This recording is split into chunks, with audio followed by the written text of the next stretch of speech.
dump it all. Crypto nana, exit liquidity. Huddle nana, dump it all.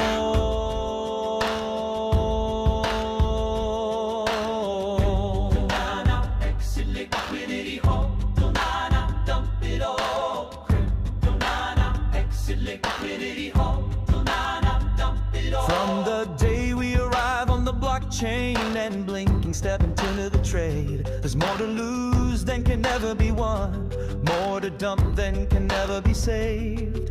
Influencers, tweets, and the noobs all follow, buying high, selling low at a game. But the boomers know, and Sailor, he knows that the dump is coming. It's all the same. It's the circle of exit. There will be no real non-controlled currency in the world.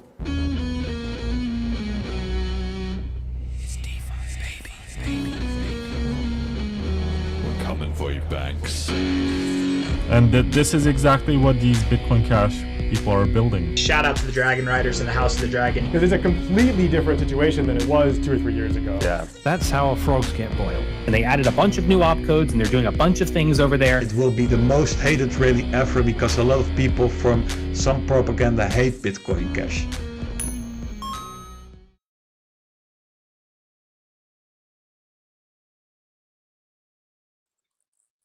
Hello and welcome back to the Bitcoin Cash podcast, following Bitcoin Cash on its rise to global reserve currency. This is episode number 176, crypto conferences and BCH promotion featuring 00 Tats. Today is Wednesday, the 4th of March, 2026. It is absolutely over. The BCH price has tanked to $459.39 per 100 megasats, which is way down. One BTC sat buys 155.5 BCH sats, also way down, and one ETH buys 449 megasats, way down. So tough week for BCH.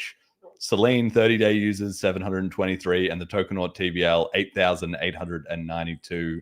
There are 43 Layla NFTs available for Bliss. So if you're still lacking one of those, go and pick one up so that you can come along and hang out with us in Slovenia.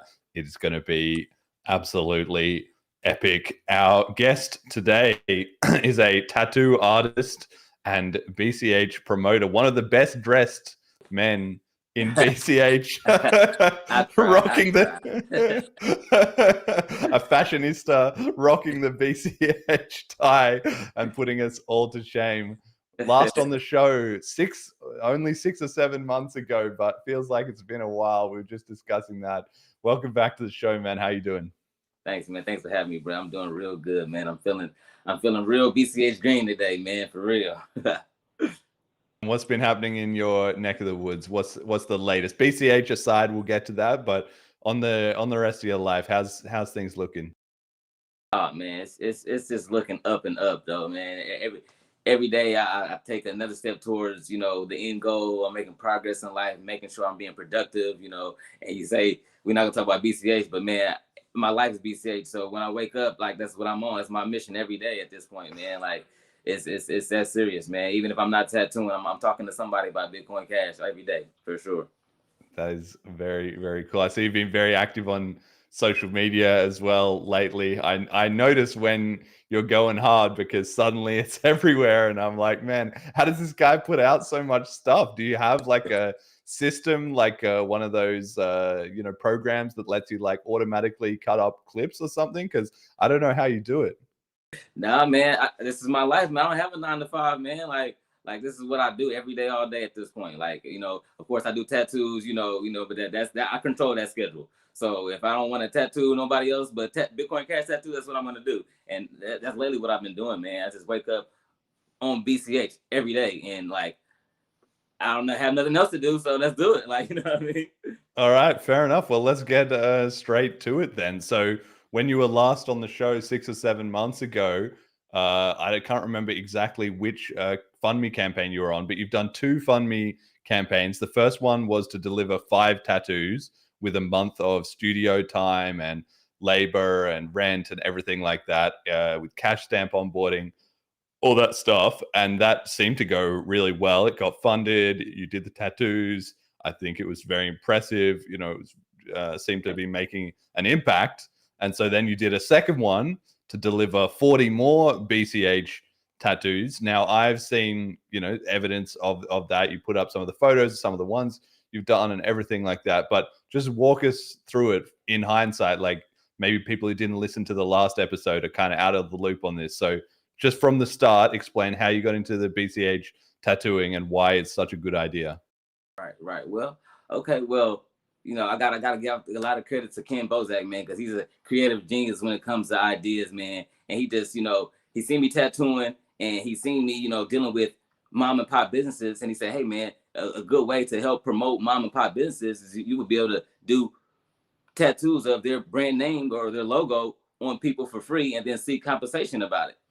And I don't know how, but I guess he was talking to Steve about that, and Steve Thurman was like, hey, that's a great idea. How about ask him if he would be interested in doing Bitcoin Cash tattoos on the same plan? And I was like, hell yeah. Like, you know, and like, yeah, ever since then, you know, Steve Thurman, he's a angel, man. He blessed me with, you know, the first 20 Bitcoin Cash tattoos and out of his own pocket. You know, he funded them, and he create this system to where, okay, now we got this proof of work. Now let's present it to the Bitcoin Cash community as a whole and say, let's show them the value that we present to the Bitcoin Cash community. So then the idea is obviously that tattoos are permanent, right? So once you give some, like there's an upfront cost, you obviously need the gear, you need the space to do it, you need the money for your time and labor, of course. And then once you've done the tattoo, then that person is going to carry that with them for the rest of their life, right? And they're going to be walking around, they're going to be sparking conversations, they're going to be having people, you know, get interested. Like it's pretty high signal in that. 100%. I got people that I put the tattoo on, reach back out to me and say, man, everywhere I go, people ask me about this tattoo, asking me about Bitcoin Cash. I've told people about this Celine wallet probably 50 times since I got this tattoo. And I was like, yeah, that's it's doing its job. That's exactly what you're supposed to be doing. I love to hear it. That means you're onboarding people. You know, I had to explain to them what onboarding is. You know what I mean? And they was like, oh, okay. And they're like, yes, they're like, I'm a part of the movement then, right? I'm like, yes, you're very part of the movement. Like, I'm thankful that you took that initiative to do what you're doing. Like, for sure. That's amazing. And so, do you have like a Telegram group or something? How do you keep in contact with all these alumni of your tattoo experience? Because it would be quite a crowd by now, right? Yeah. For the most part, man, it's just crazy. I end up losing my my last Instagram, so a lot of the alumni that I was in contact with, I end up losing their information. But some people that I got personal information, they call me and tell me what's going on. Like, you know what I mean? They're really almost all in as much as I am, like, for sure. And do people come back and get a second BCH tattoo after their first one, or how does that go down? Yeah, that's funny you asked, because my mama asking for another one, my niece asking for another one. I got a couple people asking for more, like, for sure. Like, they want more, like, for sure. And so the ones that you've done, obviously, with these FundMes were kind of funded by the community. But as far as I know, you also went above and beyond and did a bunch extra on top of that. Are you getting even like people who are willing to then, like, people would pay you for regular tattoos, right? If they were going to get some other tattoo, they would pay you. Are you having people who are willing to pay to even get a BCH tattoo yet? I've had people tip me, but not necessarily, you know, hey, I'm going to pay you for it. You know what I mean? Yeah, I have people that's, you know, that didn't know nothing about Bitcoin Cash at all, and just flat out said, bro, I don't know why I'm getting this tattoo. I just want to support you, bro. Like, I love you. I love what you got going on, and anything I can do to support you, I'm all in. And that was the last one I did a couple days ago, and I was just like, man, thanks, bro. That really means a lot, because, like, he's not even concerned about what Bitcoin Cash is. He just want to support me as a human, as an artist. And I just appreciate that, you know, and I feel like I'm getting more of that the more that I, you know, consistently do it. You know, they're just like, I love what you're doing. It's above their heads. So it's like, okay, explain to me later, but right now just tattoo me. Like, you know what I mean? Like, for sure. And That's that's pretty high levels of trust if they're like, all right, I'm in for a tattoo and we'll get the education later. Is it like literally while you're tattooing people that you're walking them through it and explaining it? Like that's a lot to be going on in your head to be getting the tattoo right and also giving them a masterclass in BCH. Is that how it goes down? Yeah, for the most part, to a certain degree. You know, I'm splitting my concentration a little bit, but for the most part, you know, I've been tattooing almost 20 years, so it's like riding a bike. You know, I can walk and chew bubble gum. You know, talking and tattooing ain't that hard. Okay. All right. Very cool. So how many tattoos do you think you have done total for BCH tattoos so far? Over 75 for sure already. Like I said, it's been some that I didn't even get to get pictures of.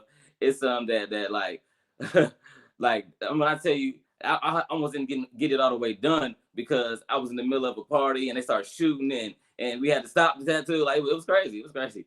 But yeah. So yeah, like I said, over 75 of them for sure. I just minted the last 10, like not even 5 minutes ago. I just minted them and I posted them on X. Just now I got a new video posted. But the last 10 that I just did for for my last campaign. Damn, amazing. Okay. And then you were doing these at Bitcoin Ben's crypto club, right? So tell for people who don't know, and I don't even know, I've never been there. I've seen some photos and heard you talk about it a little bit, but what was that about and what's happened to it since? Yeah, Bitcoin Beans Crypto Club was initially a great experience for me. It's been all good to come up out of it, you know, because I learned a lot. I learned about crypto a lot. I was introduced to, you know, Bitcoin Cash there. You know, I threw a couple of events and did a lot of good networking and just made progress in my life. But it turned out that I guess Bitcoin Ben and his facilities aren't, you know, let's say legitimate or whatever. And people were paying consequences because of that. And basically, I'm under the impression that Bitcoin Ben's crypto club in Las Vegas is shut down right now. That's I'm under the impression of because I don't work there anymore and I've been there for a few months. So like do you know any more details of that? I mean, looking at it from the outside, like you told me about how there was all these different things going on there. You know, there was obviously you were doing the tattoos, but people were also putting on like music concerts and people had like food and drink and maybe they had art installations and all this kind of stuff. And just in my experience, those kind of things sometimes have a short shelf life because when you have that much creative energy, you know, it kind of spills out of the box, you know, like sometimes there's something to be said for having somebody who is kind of more a straight edge type of person, you know, running the accounting and making sure everyone keeps to the marching orders, you know, but if it's just too creative, too crazy, eventually things kind of fall apart, you know? Yeah, 100%. I got to give a shout out to Ken Bozak because he was smart enough to understand that. He knows he's a degenerate and he's not prepared for all of that. You know what I mean? But he recruited someone that is very prepared, very qualified. And she came through and handled business, did everything she was supposed to do, you know, and I'm under the impression that Ken followed all orders he was supposed to follow, but the orders that were given to him were pretty much, you know, erroneous to the point to where, you know, him following orders led to the building getting shut down. And it's like, then they try to turn around and blame him for it. It's like, wait a minute. All he did was do what y'all told him to do. And he recruited the proper help and did everything properly. And y'all tripping on him. It's some bullshit, man. I don't even like talking about it because it's really a sensitive subject, man, because we put a lot of energy and time invested into that building and you know, and to not have nothing to show for it is really heartbreaking, man. Well, I mean, I guess you still have, the connections with the people who came out of it, all right. I mean, I don't know. If you don't want to like go into all the details, that's fine. You know, this doesn't need to be the drama gossip episode or anything, but I'm just curious because I think that like those things have such high potential, you know, that when they don't work out or when even sometimes when they do, it's a good thing to learn lessons from. And given that it helps get you involved in BCH and you were spreading BCH adoption from there and all that, I'm just trying to, you know, dig into a little bit like what was right and what was like, tell us what was good about it while it was there for anybody who's thinking of, like, we had Gareth on the show who's talking about doing his Isle of Man center and people are maybe popping up crypto locations around the world. So Yeah. what worked that you think people should, I pay mean, attention to? it worked as far as, being a like a event space, to organize some events, and for networking, it was good for that. But as far as like, it wasn't like we had a whole staff of people that was there, to teach. It wasn't a real curriculum. We were just really just getting started for the most part. So it wasn't like we built a really solid foundation before it was all destroyed, honestly. Right. Okay. Kind of sad. But anyway, then after that sort of fell apart. So what have you done now? Like, I assume you're not doing tattoos there anymore. So you must have set up shop somewhere else, right? Yeah, actually, setting up shop is funny because I decided to set up shop in the back of a U-Haul, man. Like, because I got tired of being stationary, not being mobile, bringing people to my own house, strangers to my house and stuff. And it's like, you know what? Let me do something that's more, dramatic. You know what I mean? I should say, to the least, because to be able to be tattooing in the back of the U-Haul was really perfect while it lasted. It was crazy because, I was in the U-Haul, it was paid for, until it wasn't paid for anymore. And once we start paying for it, then it becomes a stolen U-Haul. But at that point, I'm driving around doing tattoos in a stolen U-Haul, and it's simply because we haven't turned it in yet, but now they wanted to call it stolen. Yeah, so I ended up going to jail because of that shit, man.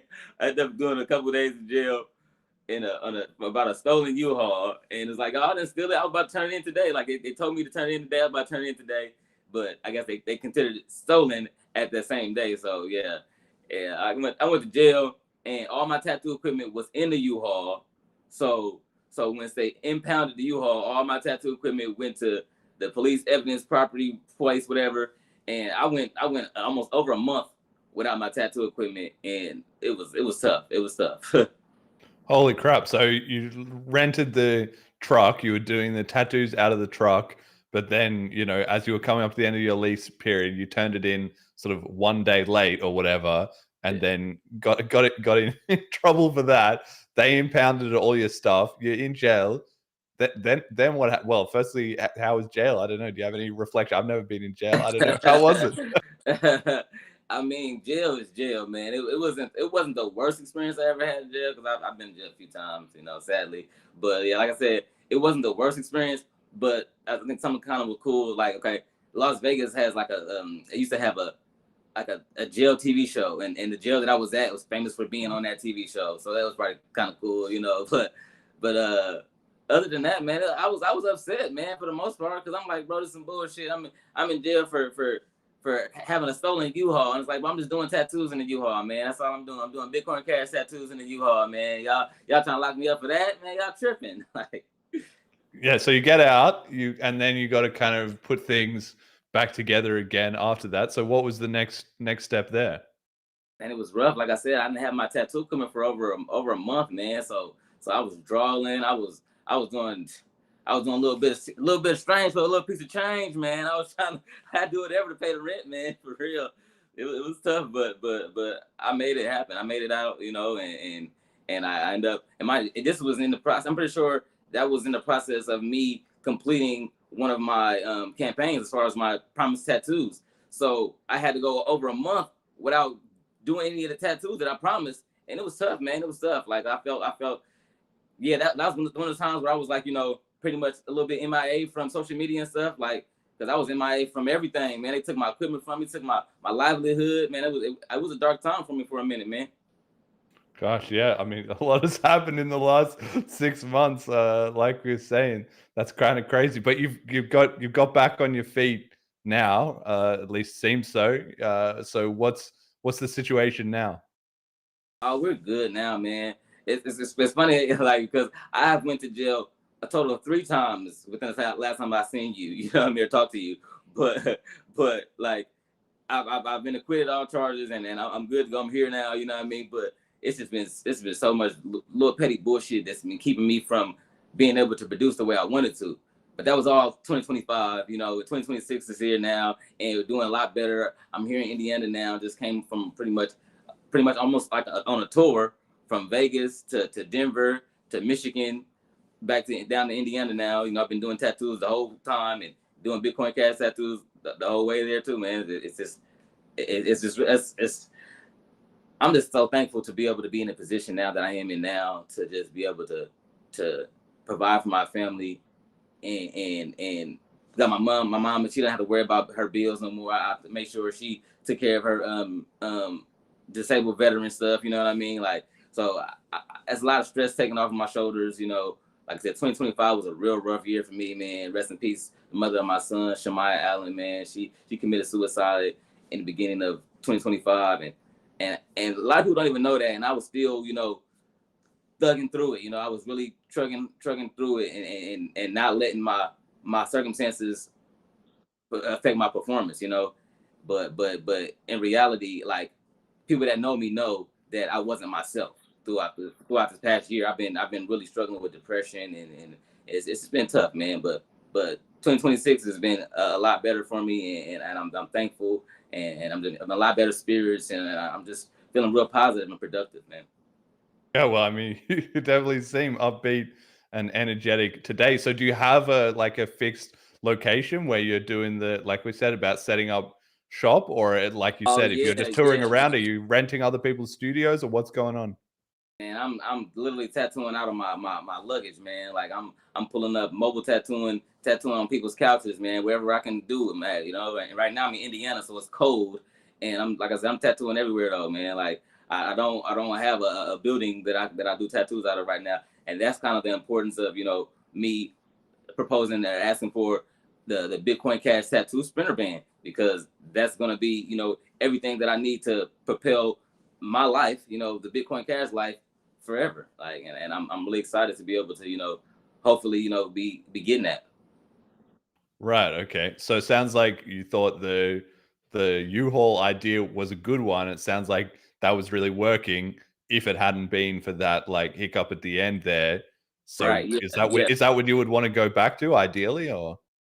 Oh yeah, for sure, man. To be able to do mobile tattoos, be able to do, like I said, Bitcoin Cash tattoos, mobile, like, you know, anywhere, everywhere, like, that would be a blessing, man. And it's something I'm really looking forward to being able to do, man, because, like, it's tough, you know, and it was going really well in the U-Haul. You know, I had all the pictures hanging up. You know, I had the your Bitcoin podcast poster hanging up and everything. It was fire, man. I love the whole vibe, and to be able to customize it completely and do it the right way, and not have to worry about the cops coming lock me up and taking everything from me. You know, that would be so ideal for me and my lifestyle. Because, like I said, like, my life is tattooing. My life is, you know, Bitcoin Cash. So, like, let's put it together and make it happen, man.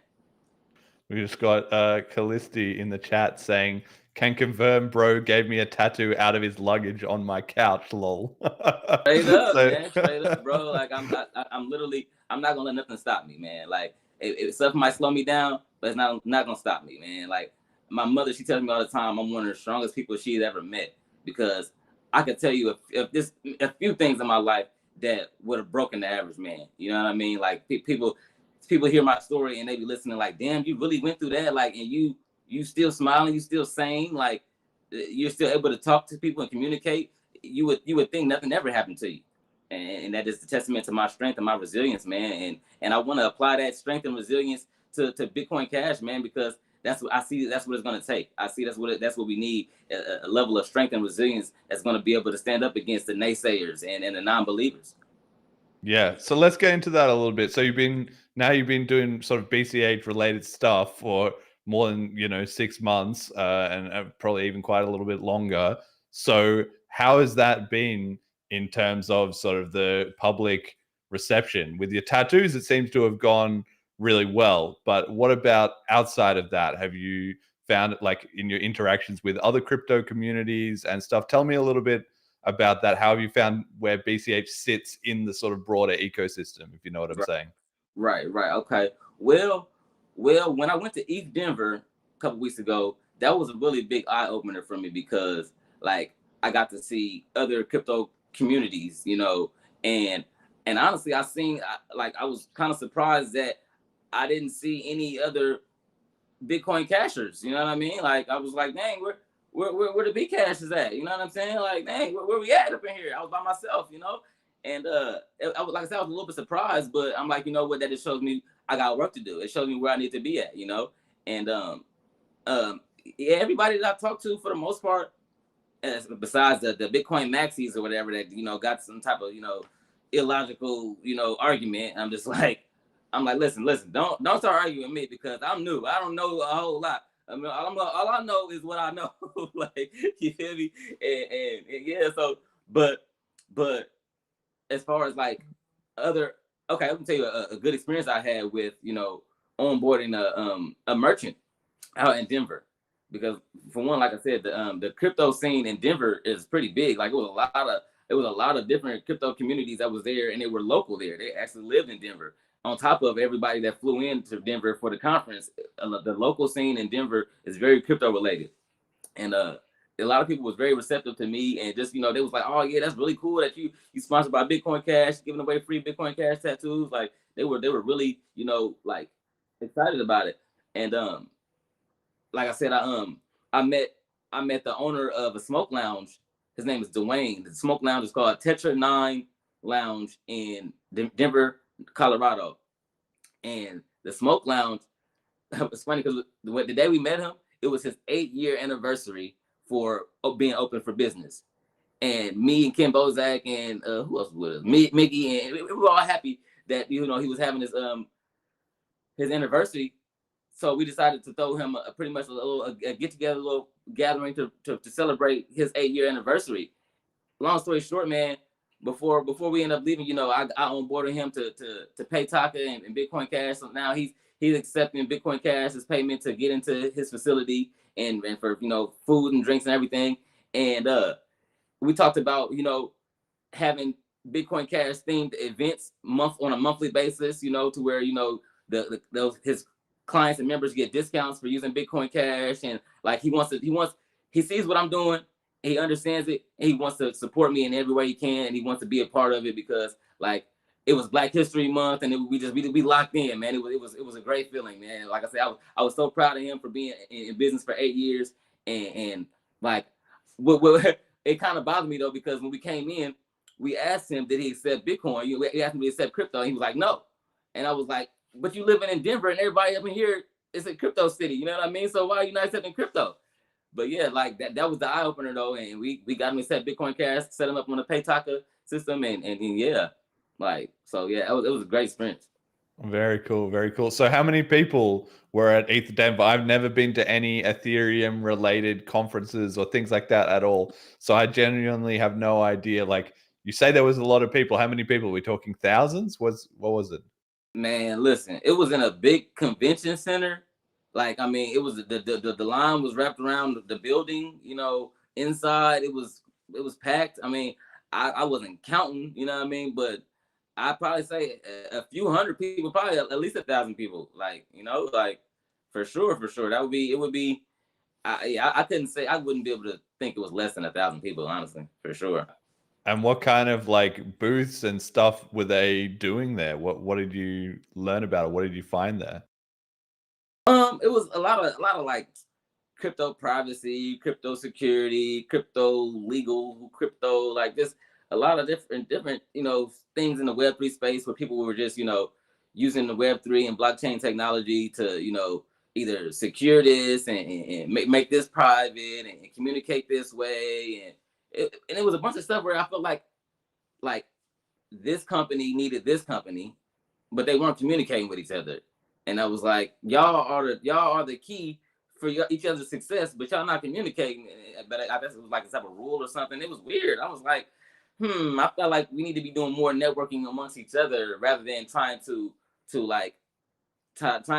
pedal to no coiners. You know what I mean? That's the vibe I was getting. Like, they were more focused on the no coiners than actually producing or developing the solution to the issues. Interesting. Okay. Because part of me thinks like, well, that's part of the reason you have a conference in the first place, is to get all the people on the same page together and then figure out, how to cooperate. But you're saying that they weren't necessarily doing that, or did you even talk to those teams and find out, like, what, did they have a rivalry amongst themselves, or were they aware of each other, but they just didn't, they had a falling out or something? What happened? Yeah, I think it was. If I can recall, it was something about like almost like conflict of interest. Was like they all paid to be there, so they can't work with you. I don't know, man. Don't give me the line, man. For real, it didn't make no sense to me why they wasn't working together anyway, and even the explanation didn't make no sense. I'm just like, okay, if you say so, like, shut up. You're not sounding super. It's interesting because you started off saying like you were really excited to go to this other venue, which sounds like it was outside the conference venue, right? That lounge Yeah. was outside the venue. So you're like, all the action was there because there was already a good vibe. There was already a lot of people. But then actually in the conference, you weren't that impressed. That's an interesting contrast. Don't get me wrong. The event as a whole was impressive to me. It was my very first event in general. So like it was, I enjoyed it thoroughly, but I was just a little bit confused by the lack of collaboration between the booths. You know what I mean? That was more anything. But everybody else was, looking to collaborate, and it was all good vibes. Like I said, it was just amongst the booths next to each other. And I was just like, I was confused. I'm like, his booth can help your booth, right? Like, you know what I mean? Like, it just didn't make no sense. And what about, I guess there must have been like talks and stuff like that. Did you listen to any of the talks or any of the main stage or anything like that? Yeah. I went there a little bit. I sat down and listened a little bit to the couple different speakers, But honestly, man, it seemed like they was all talking about the same stuff, like having the same solutions to different issues or whatever. But it was like, okay, because this blockchain or this coin needs that type of security, this coin needs that type of security. They all need the same security, but it was different coins talking about it or different companies talking about it. And I was just like, that's what he just said. Like, you know what I mean? Like, okay, all right. Kind of a monoculture. Well, it's just interesting because, like crypto conferences can be quite different amongst themselves, but also there's a bit of a trend in the industry where a lot of people go to crypto conferences and they don't really care like what's on the stage or even what's in the booths or anything. They're just there because it's a hub which brings together the people that they're interested in talking to, who maybe they're like you don't have to pay thousands of dollars to have a booth and then get everything set up. If you can just be there walking around in your t-shirt or whatever, link up with people on the side, and then suddenly that's where all the action is.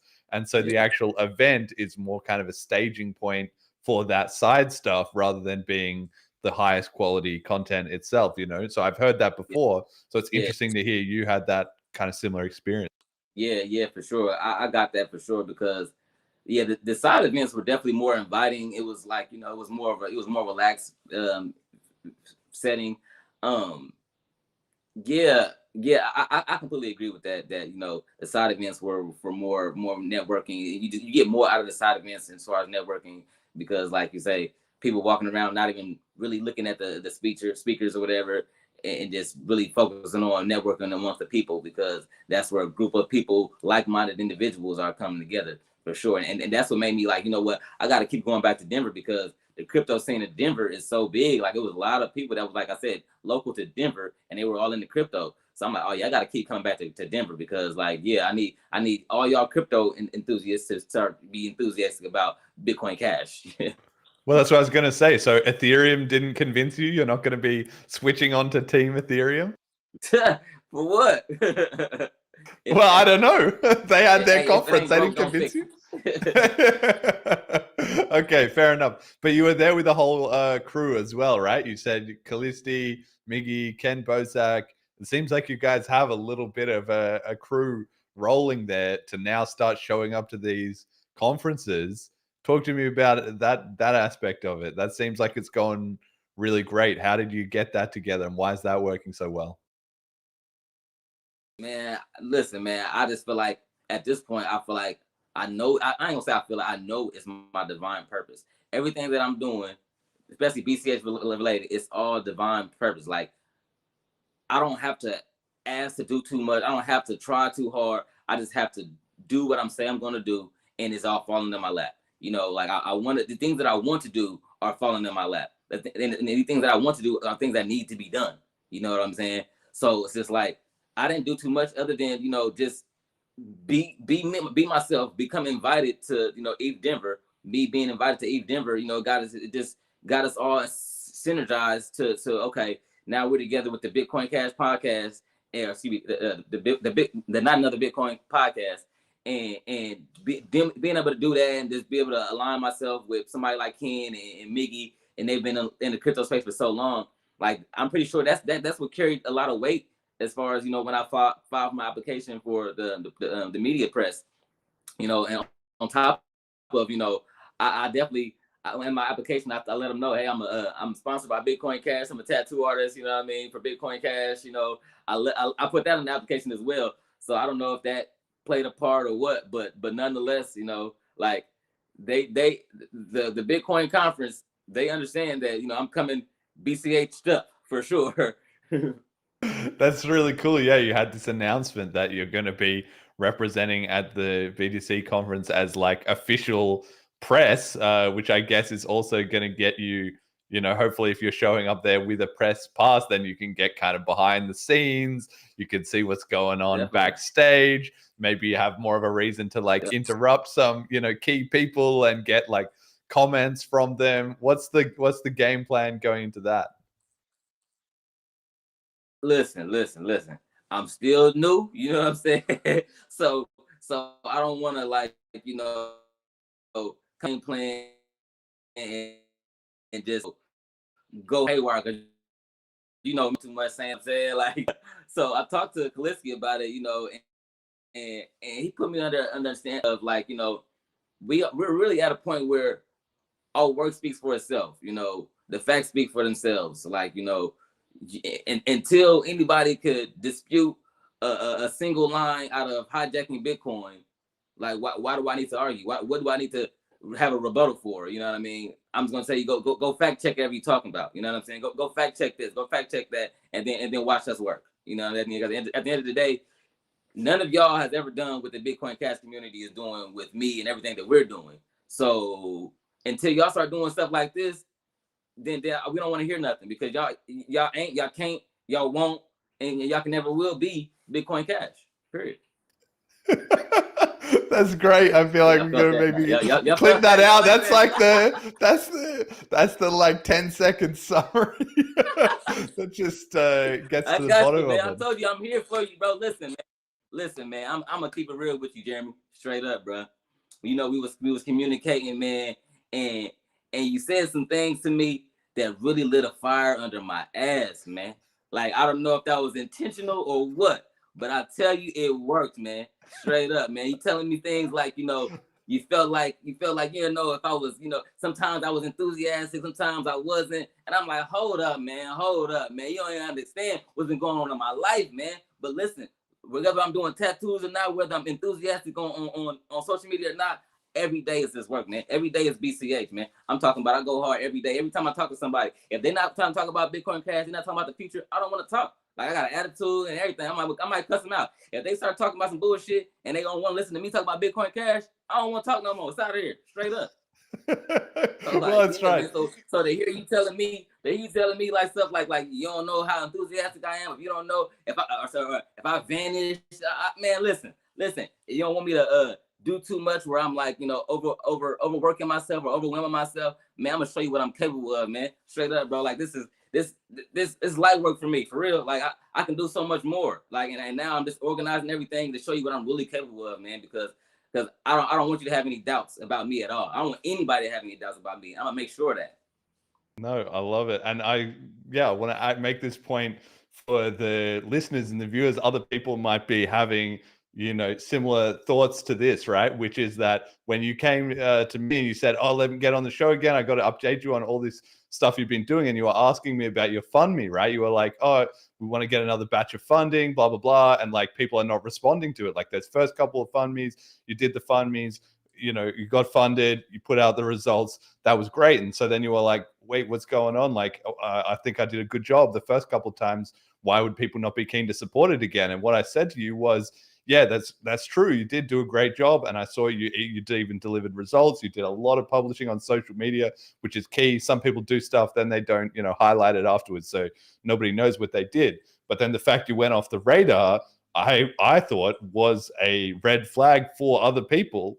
and maybe even me a little bit, like I told you, because the BCH community has such a struggle with all these like grifters basically that come in, they're in there for a couple months, they get some money, and then they vanish. And there was certainly, now it's actually not so much, you know, but 4 or 5 years ago, and in between all the splits and people falling out and arguing, so many problems with people doing that. So for anybody who is listening to this show and thinks they also want to get into this, like you're doing, like I'm doing, you want to get funded for stuff in BCH, the number one thing you've really got to do probably is to be transparent, you know, deliver accountability on what you're doing. But the number two thing you need to do is be consistent, because even if you're doing the right thing, if it's kind of here and then it's gone and then it's here and then it's not, you know, then people kind of feel more hesitant about putting resources into that, because when you're unlimited, like it's better to bet on a sure thing than to bet on something that might have high upside, but it might also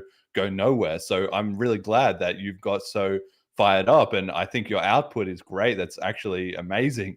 You know, as long as you can sustain it, then yeah, you are impressing me, man. Thank you, bro. I'm really glad to hear that, man, because I definitely wanted to change the narrative in your mind, man, because I want to make sure that you feel the way I feel about me. You know what I mean? Like, because I want you guys to understand that I'm not going nowhere. It's my life. And I want to tell you guys one thing. I do a lot of Bitcoin Cash tattoos, man. And somebody asked me, why don't you got Bitcoin Cash tattoo? And I'm like, I tell them straight up, bro. I said, listen, man. The only person, I've been tattooing 18 years. I only taught one person how to tattoo, and that was the mother of my son. And she gave me my last tattoo before she committed suicide. And I told myself I want her to be the last person that tattooed me. You know what I mean? So if it wasn't for that, then I would have Bitcoin Cash tattooed on my face, bro. Literally, bro. So like when I tell you guys, like, I'm in here for the long one, I'm not going nowhere. Like, this is my life now. Like I truly, I mean that from the bottom of my heart, man. I put Bitcoin Cash tattoos on my mother. You know what I'm saying? Like she's coming to these she's been at the Black Agenda every week for the past 2-3 weeks, representing me in Bitcoin Cash. You know, on the strength of how hard I go for Bitcoin Cash, and I tell her, and she understands. Like, so to have my mom doing this, to have this, like, listen, like, I'm all in. Like, it's no turning back for me. Like, I keep all my currency in my Selene wallet. You know what I mean? Like, when I tell you I'm all in, I'm all in. So I don't want the community to think like, oh, I don't know if he's gonna be here for real. And like, no, understand, like, this is my life, and I want this to be for my rest of my life until the mission is accomplished. Like, flat out, like, we got a mission. BCH, FTW. That's the mission, and that's what I'm working on all day, every day. Straight up. Yes, you and me both. And it's really just about finding ways to communicate that signal to other people, which is that nobody can see, the passion inside your heart or the commitment inside your mind. All they can see is the results in public over a long period of time, right? And that's just so essential. Like, trust is slow to build and quick to lose, right? So I think that's where people who are maybe also considering, if they have that fire inside them, they have that resilience. And that's something that I have talked about on the show quite a bit, because like when I first started the show, I think episode number 8 I did was about proof of passion, right? Which is that I had spent 11 years up until that point, or maybe let me think, 8 years or so until that point, telling everybody about BCH and about Bitcoin, blah, blah, blah. And for the most part, people didn't really take it seriously. No matter how much evidence piled up, how much the price went up, how much more adoption there was, how much more media there was, doesn't matter. People were still like, okay, this is just Jeremy and his one crazy thing. And it was driving me nuts. I couldn't figure out, why are they not taking me seriously? And then as soon as I had the idea, it was just like, talk is just talk. Like, had a lot of talk, but I didn't have a lot of like results, a lot of proof, a lot of real things. It's very easy to talk, but it's very hard to, like tattoo 100 people, for instance, or do 200 episodes of the podcast, right? So then I got the idea, like, okay, if I just do something that has visible accumulative proof, people will start taking it seriously. Not at first, because they'll think, okay, this is just Jeremy's latest fad, but then once the ball got rolling, now it's the complete opposite. Now nobody's like trying to, they joke about it, but they joke about it in the way of like, wow, this is really impressive, rather than like, okay, this is like a stupid side thing. So I think for anybody who's having that same problem, that people are not listening to them when they're talking. You got to think, how are you communicating to them? If it's just words, that's not enough. You've got to find other ways to manifest it into reality that they will look at and think that took a lot of work, and then they'll take that seriously, you know? Right. Yeah, 100%, man. 100%. And I'm glad you brought up passion, man, because something I want to talk about too. I recently heard a definition of passion, and it struck me deeply, because I was like, I like that a lot. You know, they said the definition of passion is love and anger at the same time, and I feel very passionate about the Bitcoin Cash because for one, I love money. You know what I'm saying? And then like, I'm angry, I'm mad, I'm angry about the fact that our people don't have it. You know what I mean? Like so, and it makes me angry when I try to talk to people and they don't want to listen, or they don't hear me, or they don't understand, you know. And then I know I'm breaking it down in a way that they don't understand, but they still just like, you know what, that ain't for me. Like, you feel me? I'd rather just do what I know rather than learn something new. And that makes me so angry, like I said, and it makes me really, really passionate about what I'm doing every single day. Like I'm literally, I woke up probably 2 a.m. and I finished minting all those tattoos. I minted 10 tattoos last night. I made video, made a song, like you say, about creating physical things that show. Then he put a lot of work into that. And that's what I'm trying to do. That's what I'm trying to show you guys. Like, I'm putting all the work and effort into it. Like before I get on stage at these speeches again, like, I'm going to be in Toastmasters, perfecting and practicing my communication skills and my speaking skills, because I want to be able to represent Bitcoin Cash in the best way possible. And I want to do it on a consistent way, like you talked about. Yeah, well, like they say, you know, passion is actually, people think of that as like a grand, you know, romantic or kind of thing, but passion is actually about suffering. You know, that's why they have the Passion of the Christ. Like, it's about like suffering. Like, people are only going to take your passion seriously if you're like willing to bleed for it, you know, metaphorically speaking. If you're willing to actually, you know, do something hard and difficult that you put a lot of your time and energy into, that's when people will take it seriously. You mentioned about speaking, so tell me a little bit more about that. You were speaking at this thing, the Black Agenda. I was talking to you a little bit before the show, but I'd never heard of that. I didn't know anything about that. Tell me, what was that about, and how did you get to speaking about BCH there? Yeah. So I was introduced to Dr. Lance McCarthy. He's the co-founder of the Black Agenda. I was introduced to him by Melissa Acero. She's a luxury event planner, and she invited me to do a tattoo, to do tattoos at one of her events. And we got to talk about Bitcoin Cash. And she said, "Hey, I know somebody I want to introduce you to. He's a global economist. He's a political advisor. He's helped on presidential campaigns with Obama. Like, he's helped senators get in office. He's helped the mayor of Las Vegas get her position." And she's like, I want you to talk to him because I know that he can help you in your mission. And I was like, hell yeah, I'm all for it. Yeah, let's do it. You know, we set up a mission, we talked, and he was all in. He was all in. He understood everything that I was saying. And his mission was, like, he said, you know what? I love what you're doing, brother. And I love the Selene wallet. I love that the Selene wallet was developed by Black people as well. And he's like, this is the Black Agenda, and we're gonna turn the Selene wallet to the Black Cash App. That's his words, man. And I was like, I love to hear that, because, you know, Cash App, that's one of the biggest, you know, financial apps as there is right now. And to be able to say we're going to align ourselves with, you know, brands of that caliber, you know, like that was profound that he was even thinking like that. I was glad to hear that he was thinking that big, because that's exactly what we need for sure. So yeah, like I said, he invited me to give a speech at the Black Agenda. You know, I gave a 15-minute speech about Bitcoin Cash and why it's important to the world, and you know, how it's important to separate the bank and the state. You know what I'm saying? Stuff that Steve Thurman talks about. Yeah, man, just, you know, I'm just shilling the whole Bitcoin Cash, you know, lifestyle, and you know, and teaching the people the importance of understanding that it's not just an investment tool. It's an actual currency. It's actual money. You know, stop looking at it as something to invest into, and start looking at it as something that you use and you spend like money. The same way you don't invest into $1, you shouldn't be thinking about investing into Bitcoin Cash. Not to say that you shouldn't think about investing to it, but I feel like your first mindset should be, hey, let's establish this infrastructure. Let's establish the ways to spend and receive this Bitcoin Cash, rather than thinking about how can I get my own personal dollar off of it.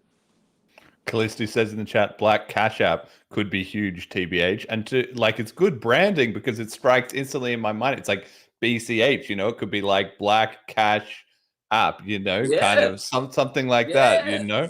Maybe we just need to, you know, get some good graphic design going on that. And it also, it rings true to me from what we were talking about 6 or 7 months ago, you know, and you were saying, and you were correct, about how, you know, Black culture drives the world culture in terms of like rap and hip hop, in terms of like fashion, in terms of like athletics. Yeah, exactly.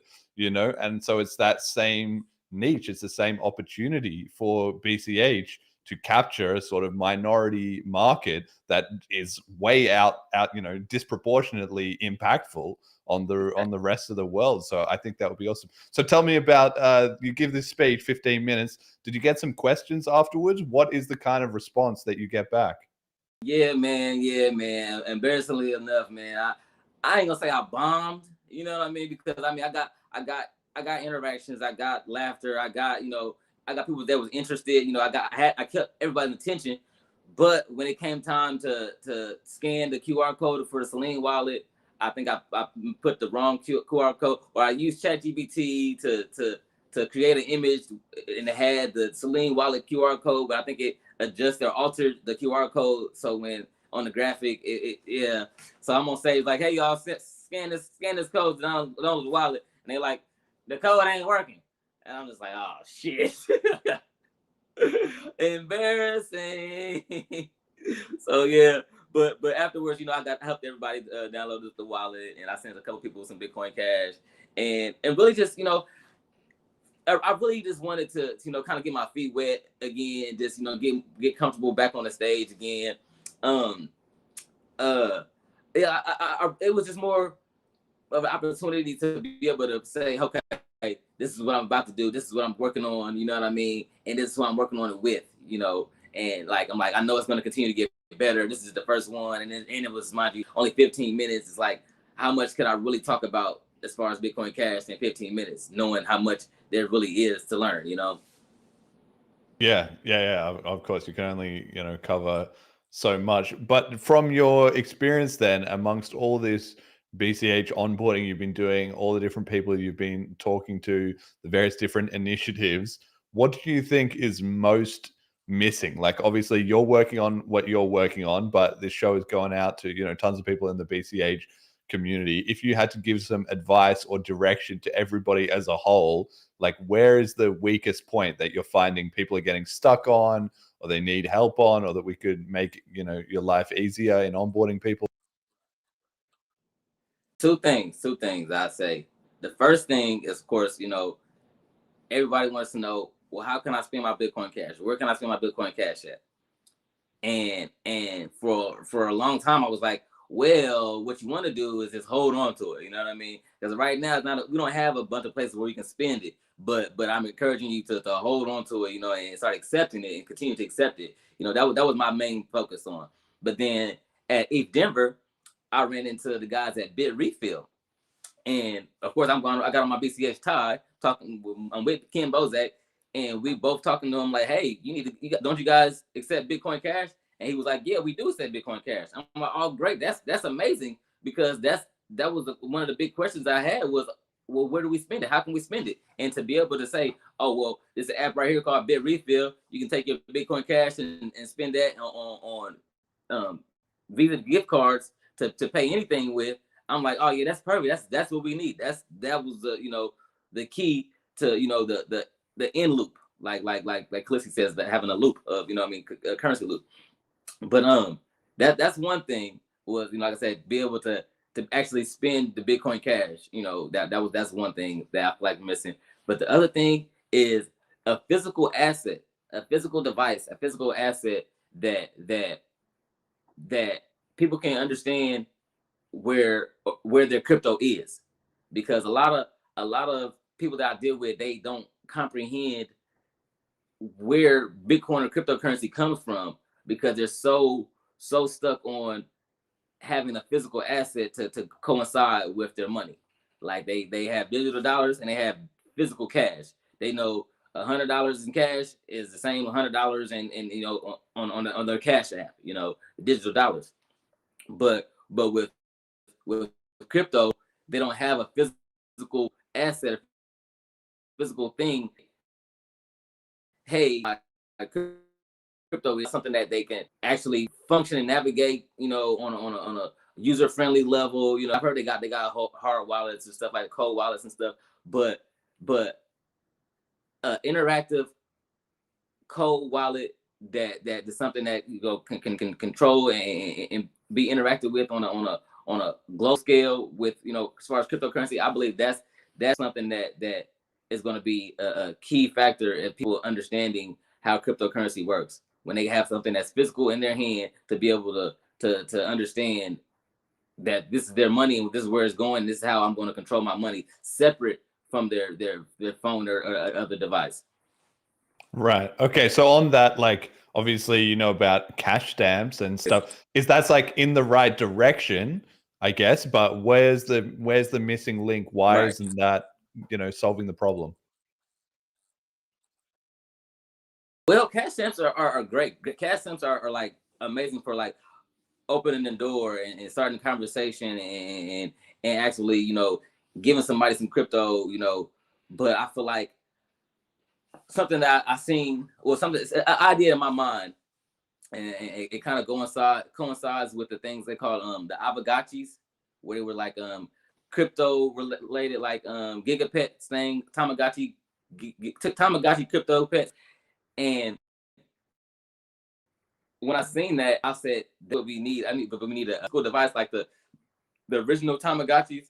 They were on like keychain, and I felt like if we had like a physical device that was like, you know, with NFC capable, Bluetooth capable, like, you know, something that was like a cold wallet that's detached from the internet, you know, something that was safe and interactive, something that can be a physical device that could hold a person's crypto. They can interact with it and interact with other people in their crypto. I believe that's something that's going to be very, very key to people understanding, okay, this is how crypto really works. Yeah, yeah. Callisti was talking to me about that the other day. I think it's interesting because I feel like we got some of the pieces are starting to come together in terms of it's taking us a long time, obviously, to develop Selene Wallet and build out everything, you know. But now that it's mostly functioning and working on your phone, we already have a lot of that software.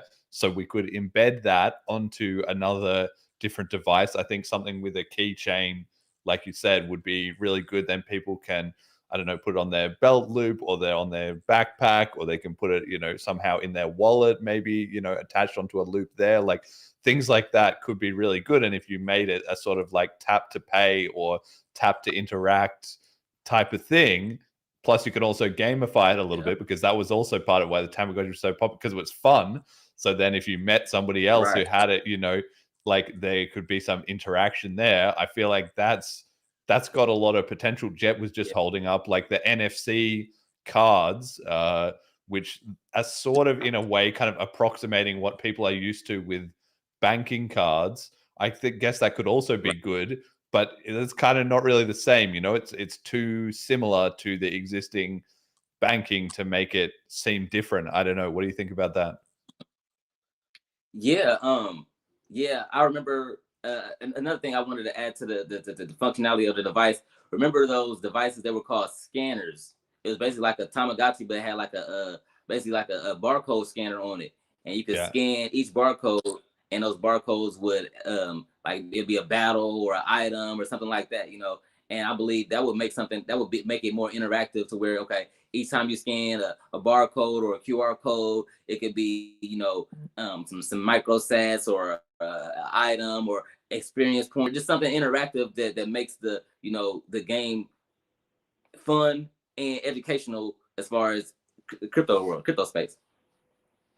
Right. Yeah, I mean, And that's an also safe interesting, though as well too, because, you know, like you're saying, like, I mean, now QR codes are much bigger in general than they were at the time of at the time of Tamagotchis. Like people had barcodes on products, but they didn't have really QR codes. Now there's a lot of QR codes, and there's a lot of crypto QR codes. So it would be pretty cool if you could scan the QR code of somebody else's like Ethereum address or Litecoin address or something like that. Maybe you couldn't send money to it, or maybe you could, but maybe you couldn't.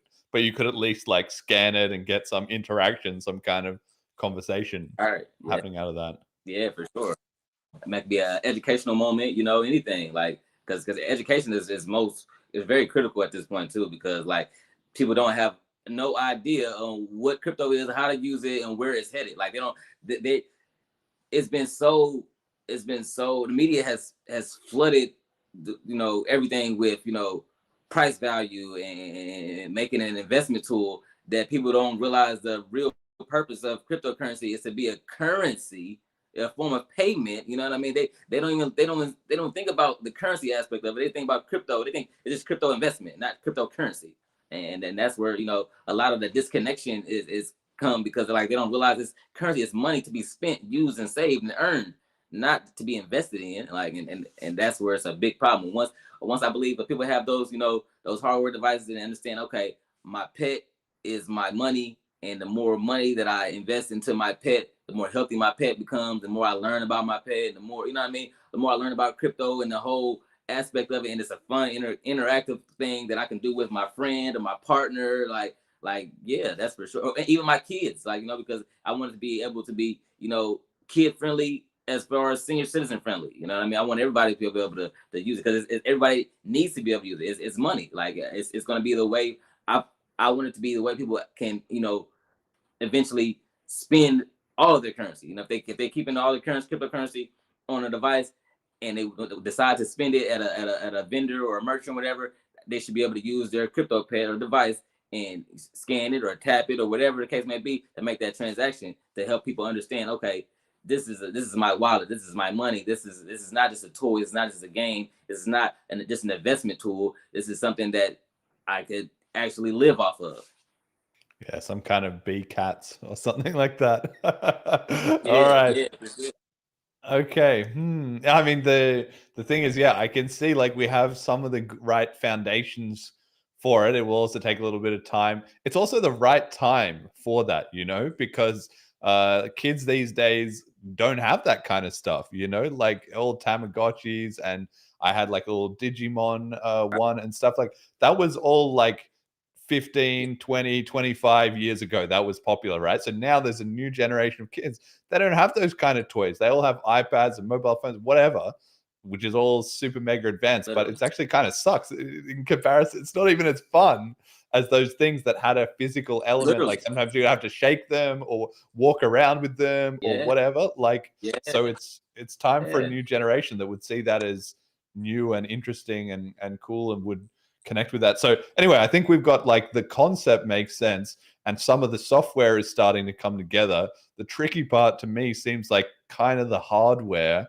So we're going to need to dig around and find who in the BCH community is good at that, because if you're going to make a whole custom device, there's so many different elements that go into that. But I mean, it would be cool even if it could do mining somehow, even if like it was never going to win you any money, just the fact that you could try it and you could see a graphic or something would be pretty cool. Like, I don't know. Anyway, okay. And you can probably get some type of expression points or something for that, Yeah. Okay, well, we'll think some more about that. So some ways of making BCH physical to people, both for their security and entertainment, to make it more connectable with them. So that's one thing. The second thing was, where can I spend it? And like Bitrefill. Tell me a bit more about this, because as far as I know, Bitrefill do not accept BCH, and they've spent many years stubbornly refusing to accept it, despite accepting many other coins, because I don't know, the leadership and the different people were like hated BCH. They had all these fallout in the block size war and all that, but it persisted for a very long time. Did they tell you directly that they were going to accept it? What happened? I mean, listen, I was standing there with this big ass green BCH tie on. You feel what I'm saying? Like King was standing there next to me, and he was very adamant about asking them, "Hey, do you guys accept Bitcoin Cash?" Right? Because he's sponsored by Bitcoin Cash. That would be great. Like we had like that conversation had to happen. You know what I'm saying? Like, I'm not gonna stand here in this big ass green tie and not say, hey, y'all said Bitcoin Cash. Like, you know what I'm saying? Like, it's just not gonna happen. So that being said, you know, of course I said that shit. Of course we talked about, like, you know what I'm saying? It's like, but I don't know. Maybe he was confused. Or maybe I don't know. But the fact that they're not accepting Bitcoin Cash, it hurts for real, because I'm like, damn. Like, I could have swore you looked me in my face and told me that y'all do accept Bitcoin Cash. But I'm like, okay, whatever. It is what it is. You know what I'm saying? I ain't mad about it. I'm hurt about it. And I'm at this point, I'm like, whatever we can do to make this happen, then let's do it. Because, like, I believe that we're going to bring a great value to BitRefill, you know, especially, you know, the more work that I continue to do. Like, it's just a matter of time. And I feel like we'll be a very strong asset for, you know, the BitRefill company to have, like, for sure. And like what? Why not? I don't understand why not. Like, well, that's right. I mean, maybe we don't really understand why not either. But you know, sometimes like people have their weird thing that they can't get over, or they're stuck in the past, or like, you know, whatever it is, right? So I think it sounds like you were making a good impact there, but I can't. Yeah, I mean, we'll have to wait and see what we can do to get that over the line, really, because I agree with you. It's a very, you know, well-known company that does a lot of good work. A lot of people are very enthusiastic users, and you know, I don't see why we couldn't sort of build that bridge and get it over the line. But I was surprised to hear that they had changed their mind about that. I would really hope they would change their mind, man, because like that's something that we really need. Because like I said, people always ask, how can I spend it? How can I spend it? And I'm like, well, I don't want to have to tell them, well, I want you to only hold it. You know what I mean? Because it's like, why am if I'm getting paid to do something, I don't want to just hold the money, because 9 times out of 10, they're getting paid to do something because they need the money to pay for something else. You know what I mean? So I get it. People need money to live. And like I'm just, like I said, I'm trying to do whatever it takes to get them to accept Bitcoin Cash. You know, at first I was a little bit aggressive, I felt like. And Ken told me, like, you might not want to be trying to be too aggressive. And I'm like, okay, you're right. But let me ease back a little bit. That's why I made the country song. Like, you know what I'm saying? Like, you know, a kumbaya. Like, come on.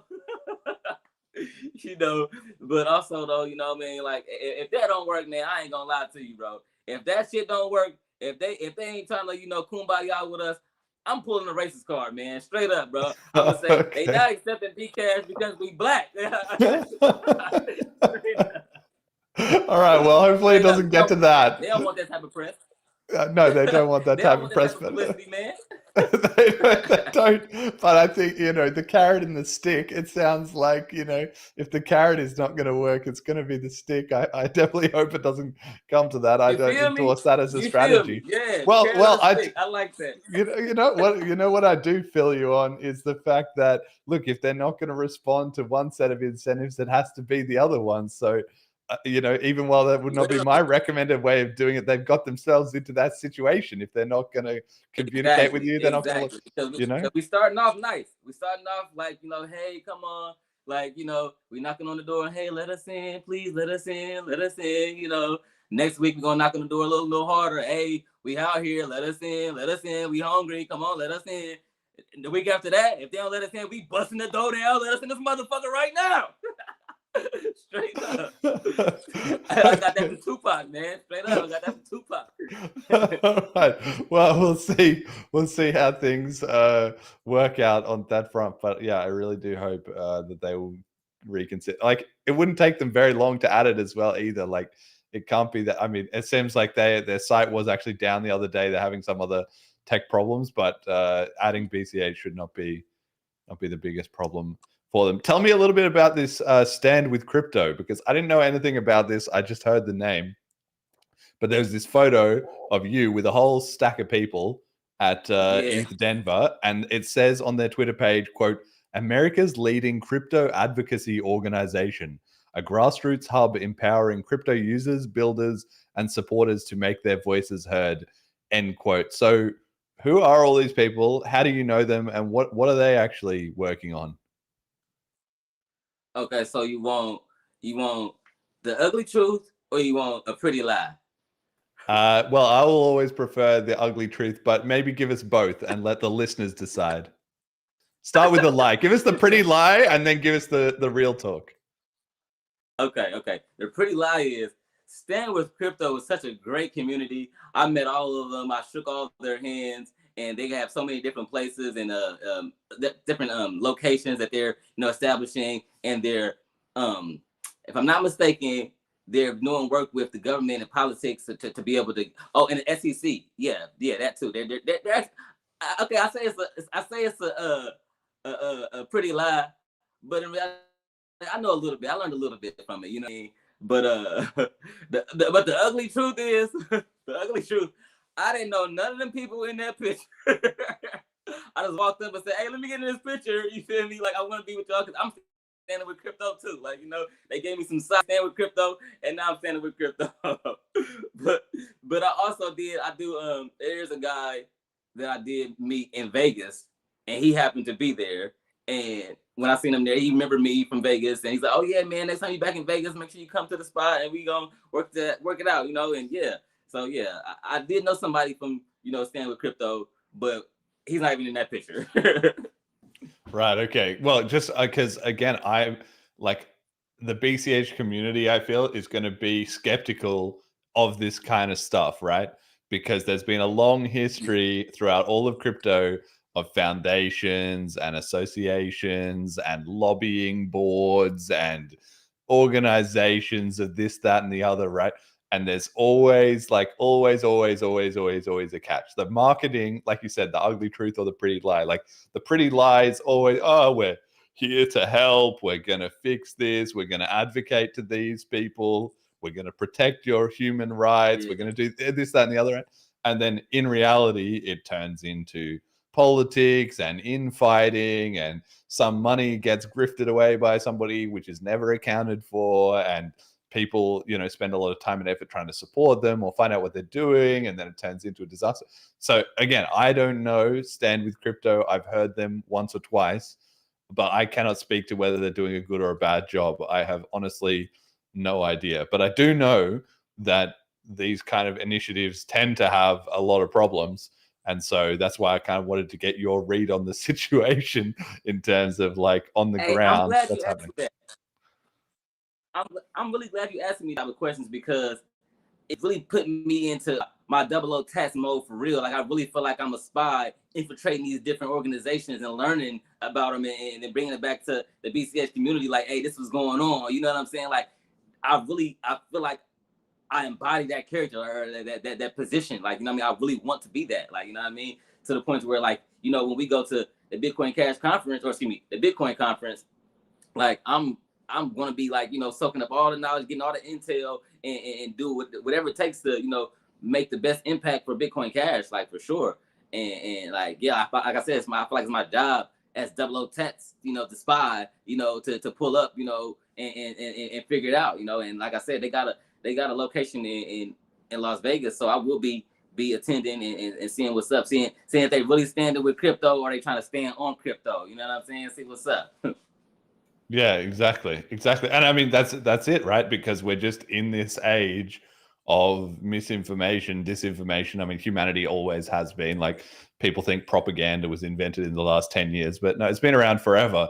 But especially now, we're just in this world where not only do you have the enormous fire hose of the internet just spewing out all kinds of stuff, half of which is completely fake and half of which is correct, but only in a certain context from a certain point of view, and then now we have AI. It's even easier for anybody to just cook up any like bunch of nonsense and make it look convincing. And so that's why proof of work is the signal to cut through that. If you burning money on your miners, then you can't have lied about that for any great length of time or any great amount without putting real resources into it. So that's why it's so important for the BCH community to be able to figure out what is real and what is not, because we have such limited resources and we have to allocate it to. It's the same thing we were talking about before. It's like the theme of the show is that if individual contributors, if they're going to get resources, they have to be reliable and they have to be able to deliver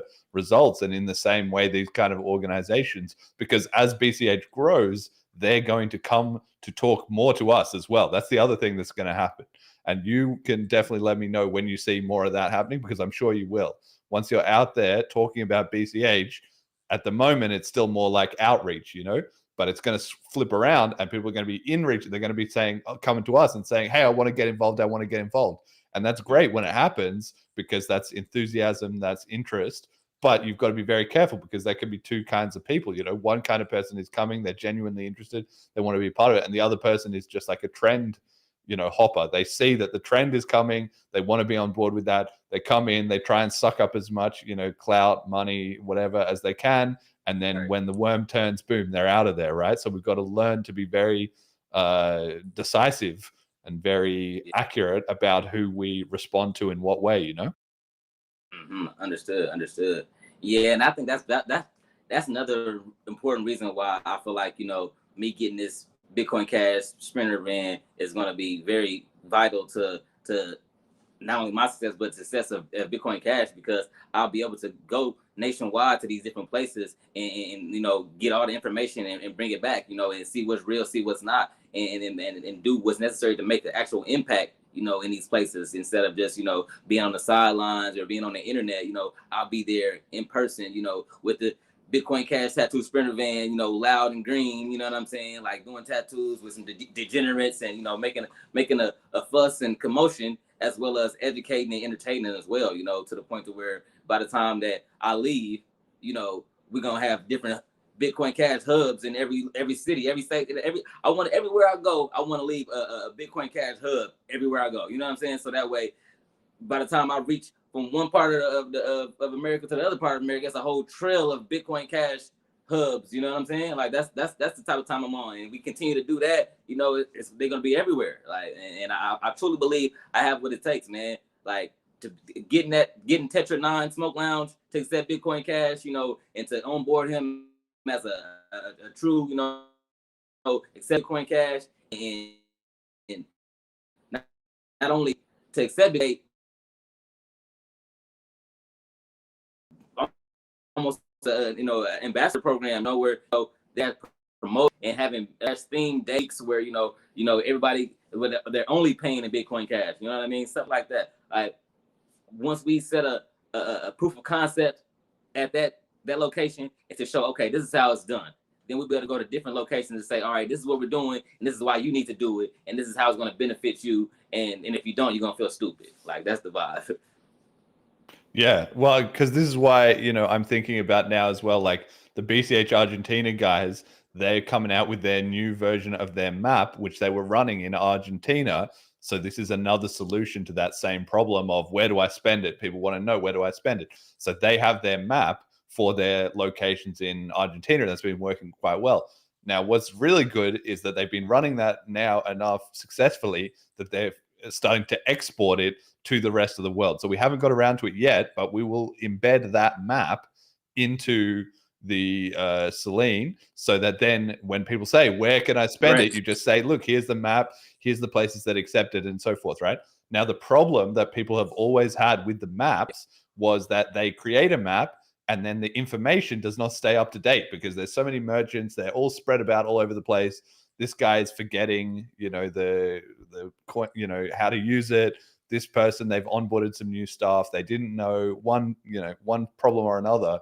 It turns into a big problem. So what they're doing is they're making it with their map that they will have like regional sort of ambassadors who are like, for instance, you could be in a city where you are often, checking up on them and knowing what's going on and curating that list. So then they make it really easy to give you, I think it's going to start, I don't know, with spreadsheets or whatever, but I'm sure it'll iterate over time, so that then you or other people that you meet and trust can be the one keeping the information up to date for a local area. So that way we have the map constantly being refreshed by like an army of basically volunteers. Maybe we can even pay them once we get the system running. So that seems to me like a really powerful thing that would tie in super nicely with what you're going to be working on. Hopefully that would be my hope. But you know, it will depend a little bit on the hard work of the community to do it. but I can see that making an absolutely massive difference. So this is just thinking, clicking to me that I'll have to make sure you're in touch with those guys, because that would be awesome. That where do I spend it? We gotta fix that problem. All right, seems like he's dropped out there, eh? All right, well, in the meantime, let me just do meme of the week. So quick shill here for BCH Bliss. Like I said at the top of the show, we got 43 Laylas available, and we are really hoping to sell out the whole event. The price is down a little bit in USD at the moment, which makes it an excellent time to pick up your tickets, because they are denominated in BCH. So that same price in BCH, it's 0.4 BCH for the regular ticket and 1 BCH for the premium ticket, is a little bit cheaper. So it's essentially on sale, on discount. So watch the BCH podcast, and then you can watch the Bliss live stream, but you'll get a lot more benefit out of being there in person. So now is a great time to head to bliss.cash, buy yourself a Layla NFT, and then also get yourself sorted with travel and accommodation, so that you can be there at the event. I'm really looking forward to seeing everyone, and it's going to be an absolute banger. Tats, you back? You hearing me? No, he's on mute.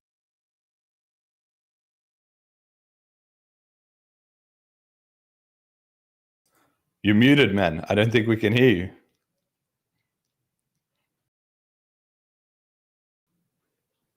All right. Try now. Nope, can't hear you.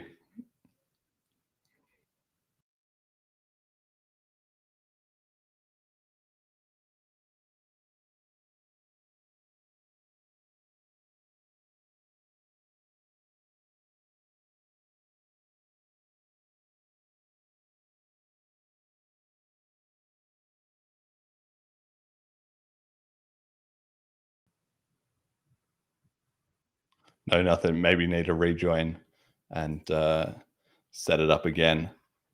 All right. The one other thing that we were going to hit on this week is the increasing dystopia that we find ourselves in. So Discord have been getting themselves into some hot water with trying to roll out these age verification onto many users. They claim that it will not affect 90% plus of users, and that it is being driven purely by Australian, UK, and Brazilian regulations, with more coming in Europe and the US. But it got a huge pushback from users who don't want to be part of some kind of surveillance state. And I think we had some excellent comments here on Twitter. For instance, this XX underscore ham underscore donut underscore XX says, quote, "People seem to have a goldfish memory, so let me break it down. The actual reason for Discord and many other social media to ask for your ID is to monitor and prevent the organization of mass protest against the government.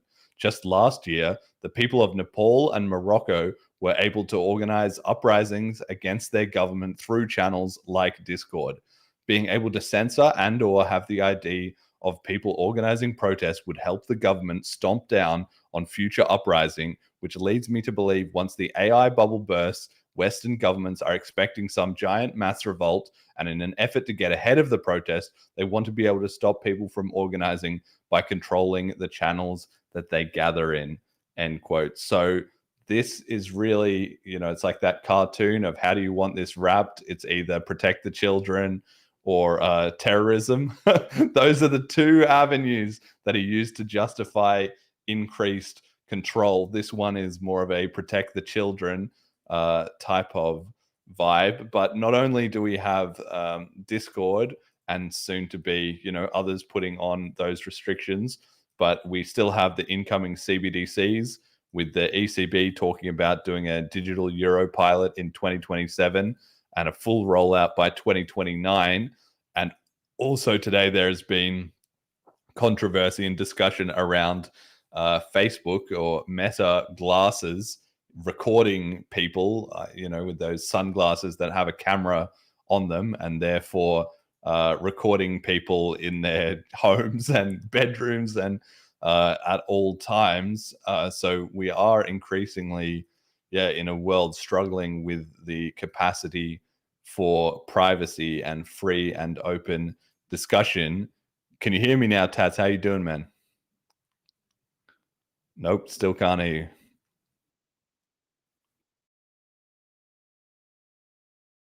Me too. Yeah, so even if I click the request microphone and I think you're clicking okay, it's showing on my end that no microphone is being selected. But it was working fine at the start of the show. Like I don't know why it just suddenly stopped. But we are getting close to the end of the show, so if we can't figure this out, we'll just have to wrap it up another way, I think, anyway. But pitfalls the one thing of doing a live stream that I would suggest is, like, if you can, close out all of the apps on whatever you're using, because something else might be using a microphone or camera, and that might be conflicting with, your browser trying to use it. But if that doesn't work, I'm not sure. All right. Well, in the meantime, I don't know if you have any comment yet on this increasing dystopia. Like, we've been worried about the whole CBDC thing coming up and wrecking us on the show for the last 3-4 years. But here we are in 2026, and it feels like the hammer hasn't quite fallen, but it does seem to kind of constantly be like inching towards, the moment when the axe falls. What do you think? Is it going to be more sort of delays and problems and, we've got a few more years left in us, or is it going to suddenly pop out and wreck us? It'll probably be a bit of both. Like, where it gets delayed and people get the impression that, oh, this will never happen. Like, oh, they've been delaying it for years now.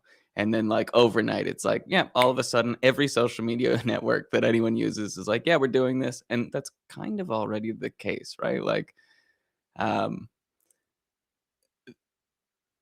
don't know about I need to look into the recording people in private thing. Like, can you offer more context there? Yeah, well, just the idea essentially was that, so, they had, like many years ago, they had like Google glasses, right? Yeah. And since forever, it's been a sci-fi trope of people walking around on the street with an overlay, a VR overlay of like popping up information about the world and stuff, which quickly turns into, oh, this is going to be ads and like other nonsense, in your face. So people, like, rightly are very like worried about that, I think. But then the Meta have been at it with their glasses, which they tried to make look cool and stuff like that. And then what happened was people would of course obviously regularly forget that they were wearing these glasses and they were recording them. And so then they would just put them down on their table at night or whatever. And it would turn into like recording them, like getting undressed or having like sensitive conversations or like having sex or whatever.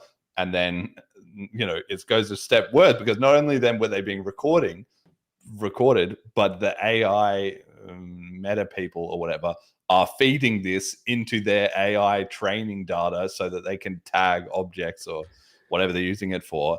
And so then you have all these people watching all these recordings of all these people who don't realize they're on camera, and it just, the whole situation's a bit squirrely, right? Yeah, I don't know how I feel about this. Like, I think if someone, bought the glasses and they don't understand enough how to use them, that's on them. But it'd be a whole other thing if it's like, someone that's not you puts a set of glasses down and you just walk up and you think, you're having a normal conversation, and all of a sudden, you're recorded for something. I'd be uncomfortable with that, I think.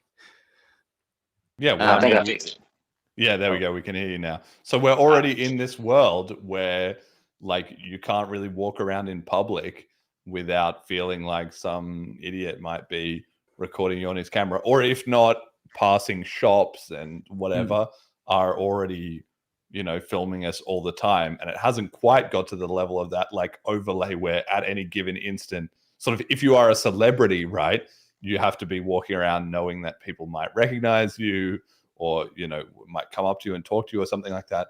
But if you're just not in that 0.01% or whatever, then you're not too worried about random people that you don't know suddenly being like, oh, this guy, whatever, this guy might have a lot of money, or this guy might be significant in some way that I'm not, currently aware of, that maybe they don't want to be known about outside of that context, right? Yeah. And so that's increasingly just going to become a problem, and even just a sort of a right to privacy in the terms of you don't want to walk into every single room with your reputation already preceding you and have everyone else like in a bar. Like you just trust me.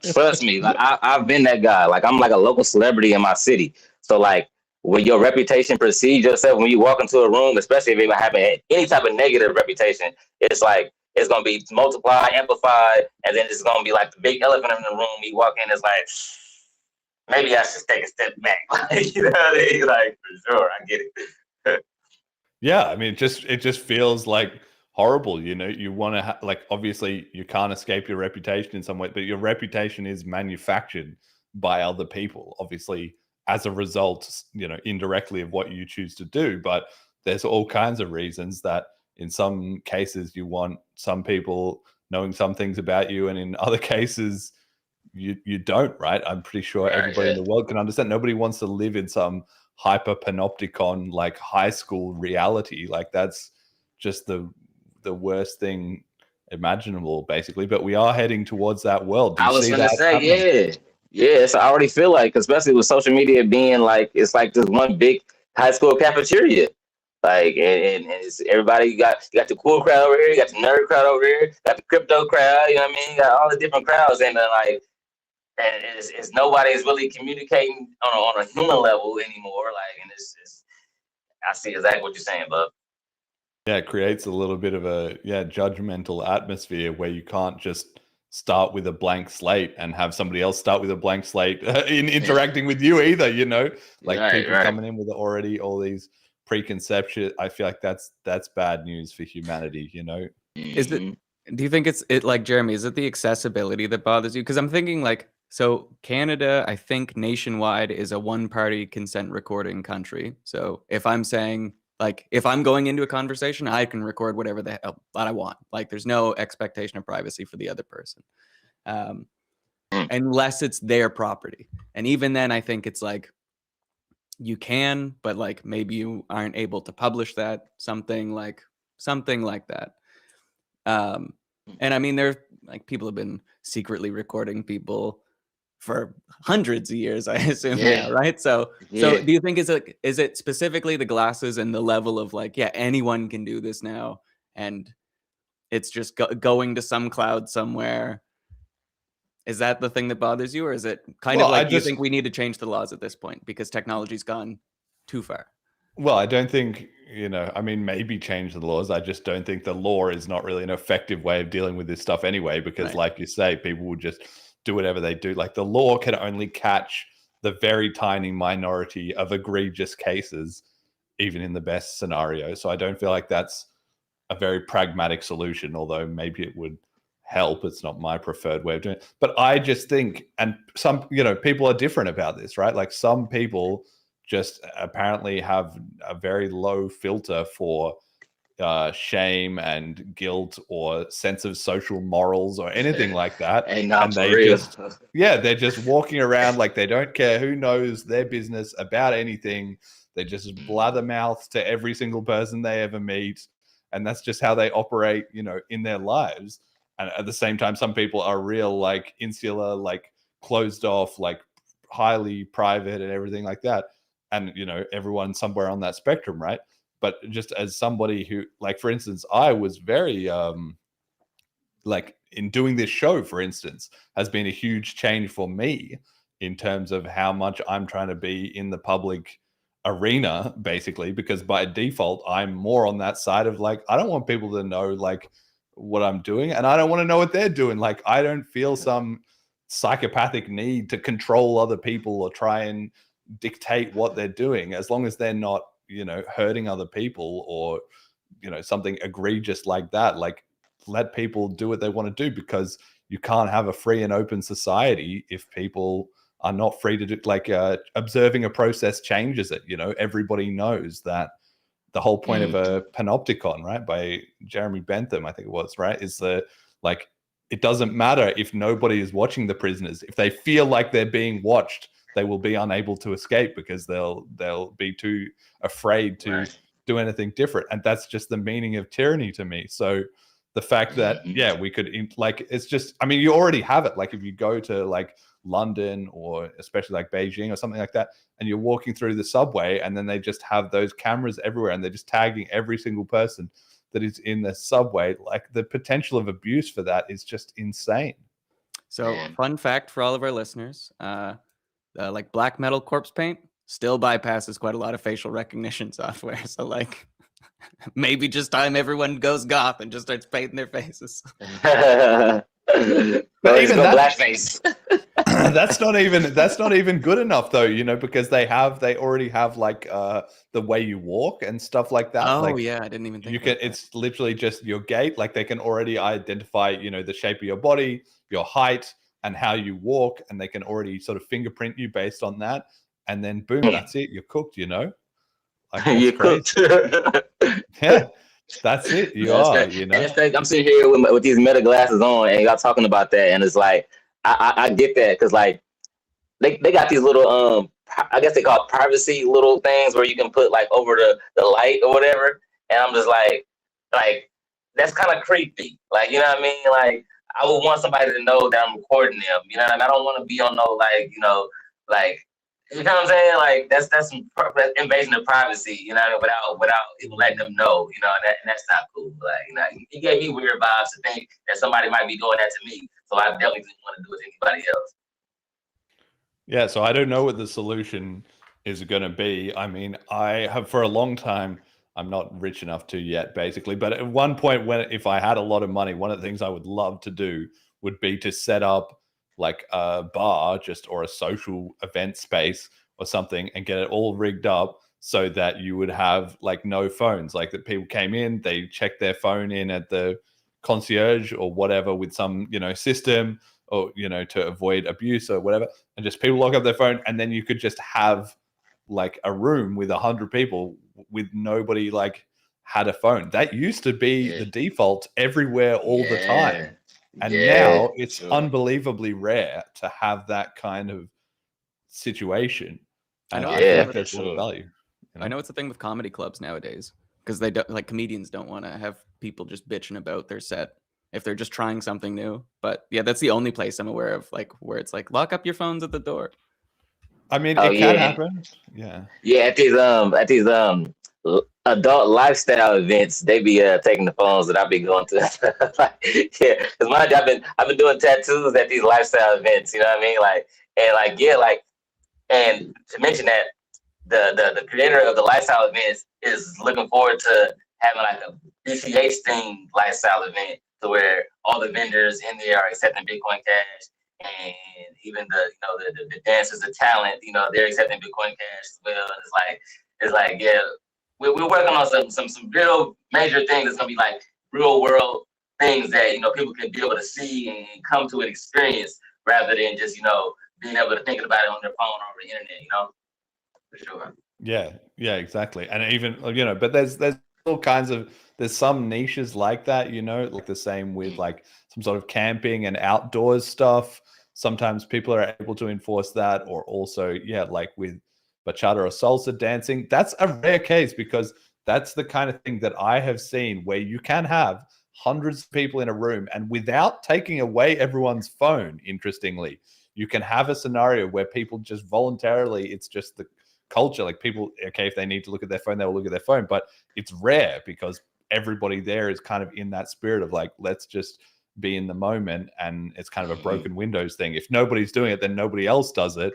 And then boom, you actually have a social environment as long as people can hang out, without talking to anybody and without staring at their phone, and then that's fine. But like, I don't know. I just feel like we're going to lose something with humanity if we're already teetering on the brink of that, and I don't want that to go away. You know?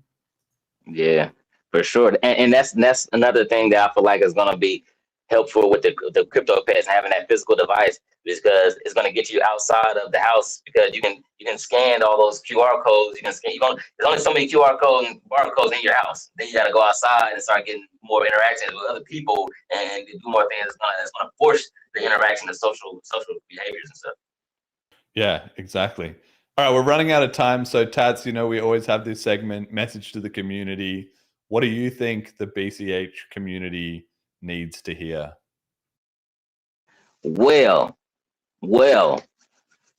the BCH community needs to hear from me. You know who I am. I'm 00 Tats. I'm the Black James Bond with the tattoo gun, and you know, I'm doing crypto tattoos to put an end to the dollar. That's why we put the dollar sign on the end of the 00 Tats. You know, so man, I just want you guys to understand and know that I'm in here for the long run. I'm not going nowhere. Like I understand the apprehension of you know, dealing with people that, you know, claim to be marketers for the Bitcoin Cash community, and then they run off, you know, and people that don't really show proof of work, you know, don't produce like they say they're gonna produce, don't, you know what I mean?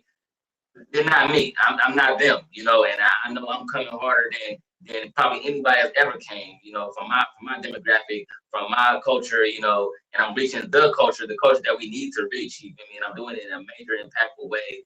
And I just hope I continue to get you guys support, and like, I'm gonna continue to do what I say I'm gonna do, you know, like I said, this is part of my life. This is my life, you know, and whatever way I can continue to push Bitcoin Cash, I'm gonna continue to do that, you know, funny or not, because like, I understand the value of the work that I'm doing for myself, you know, so like and not for myself, but for my people, for the people, you know, like, it's important that everybody has the power of their own money, you know, control over their own money.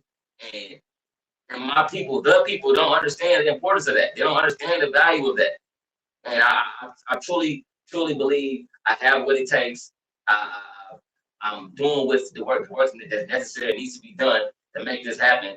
And I just hope I continue give you guys support, you know, help me get the Bitcoin Cash tattoo sprinter van, so I can go nationwide with this, you know, every day, you know, because I can be anywhere at any given time doing these tattoos. And I'm tattooed on airports, you know, strip clubs, you know, Braves, churches, like I'm tattooed anywhere, everywhere outside Las Vegas, you know, parking lots, wherever, you know. This doesn't stop my mission, you know. And I want my mission to be, you know, BCH FTW, flat out. Like that's what I'm on. And I hope I continue to give you guys support, you know. Like, I'm about to drop this campaign. It's Fund Me That Cash campaign for the Bitcoin Cash tattoo sprinter van. You know, I've been delivering all my promises and over delivering on some of them, you know, and I continue. I plan on continuing to over deliver, you know. So I really hope you guys, you know, continue to support me, and I got you guys vote of confidence, because I'm confident in myself. I truly see the writing on the wall for our future, and like, now I'm able to write on the wall. Let me write on the wall. We already see the writing on the wall. Let me write on the wall with this tattoo gun and watch what's going to happen. Flat out.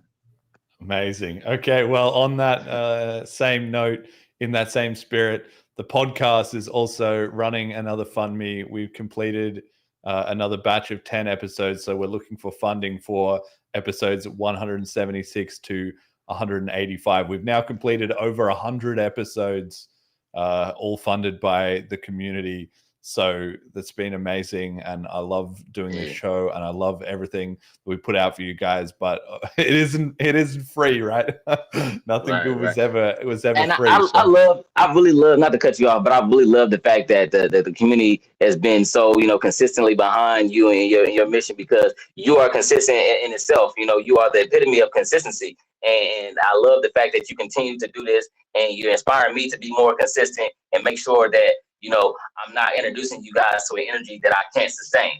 And the energy that I'm bringing right now is sustainable for sure, you know. and then to be able to, to have the Bitcoin Cash tattoo sprinter van to help everything that I'm doing, that I'm already doing, it just make it more organized, and just make it all flow fluidly, and I believe that's the missing key to taking, us, to the next level, pretty much. Yeah, so if anybody wants to donate to the show, you can go on fundme.cash. We're campaign number 99 and send us some stats. I think we have a little bit over nearly 40% of the next batch of episodes funded. So if anybody else is chipping in there, I would love that. I would really, really appreciate it. I will be for sure. Don't worry. I got my lane right here. Amazing. All right. Okay. Well, shout out to our existing contributors. If you get at least half a BCH in there, you get shout outs on the slide. So shout out to Majamalu, Eyes on the Ball, Sir Mix a Bit, I Like Big Ints and I Cannot Lie, and No Op, celebrating the devs. Sir Mix a Bit, you're a man after my own heart, a man of culture, they say. And supporter appreciation, donators and patrons, Ricky, Kyle, HP, and John Zawarski, a new contributor. Thank you very much for sponsoring the show. And our other sponsor, General Protocols. Check out bchbull.com, Start Guide FAQ, and links are at bitcoincashpodcast.com. Get on Celine at celine.cash. Tats, any final words or shout outs where people can follow you on social media? Just round out the show a little bit for us here. Yeah, for sure. I want to, of course, give a shout out to the whole Bitcoin Cash community, showing love and support. You can always find me on any social media, 00tats, TATTS or TATT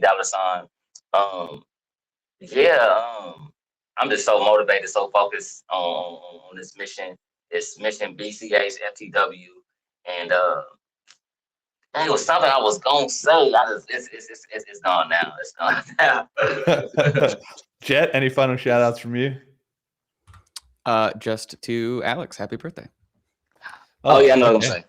Happy birthday to him. But I do what I'm gonna say. One more thing I gotta say, gotta reiterate, like you said earlier, brother, we know that Black culture leads the trends in the world. You know what I'm saying? Black culture in America leads the trends for the world. And I am in the Black America. Like, let's lead the trends, period, point blank. Like, I have what it takes. I am what it takes. And if I don't have what it takes, I know somebody that does have what it takes. And together, we all have what it takes to make this a reality. And we just all need to come together and stay strong together. Straight up. All right. I love it. And my shout out, but it's kind of a reverse shout out, is to Bit Refill. You've got to earn this shout out. Come on, guys. You got to accept BCH. We'll clip out that bit where Tats was talking about it. We'll post it to them on Twitter and then see, if we can get any response, because we're definitely doing our part of the outreach. So let's see some reaction there. All right. Thank you, everybody, for listening. Until next time. For sure.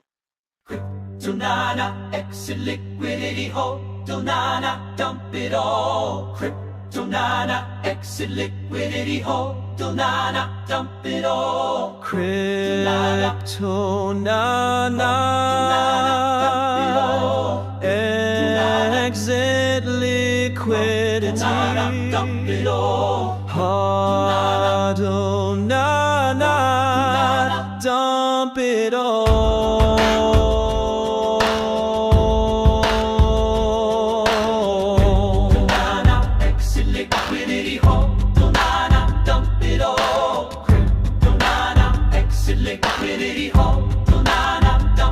From the day we arrive on the blockchain and blinking step into the trade, there's more to lose than can ever be won, more to dump than can never be saved. Influencers, tweets, and the noobs all follow, buying high, selling low, what a game. But the boomers know, and Sailor, he knows that the dump is coming. It's all the same. It's the circle of exit liquidity, and it moves us all through despair and hope, through faith and FOMO, till we find our place on the path unwinding in the circle. The circle of exit. Liquidity.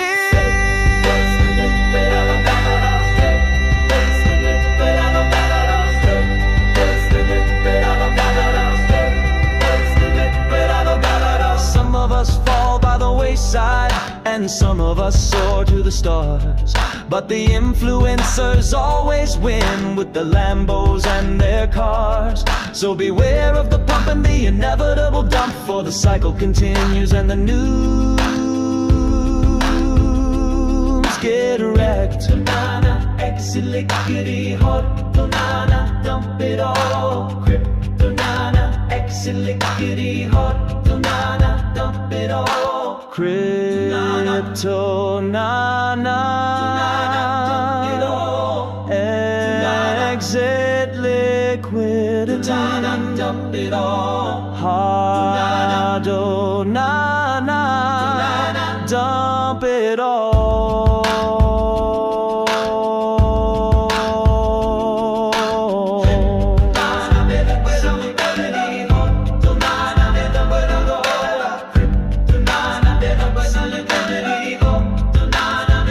It's the circle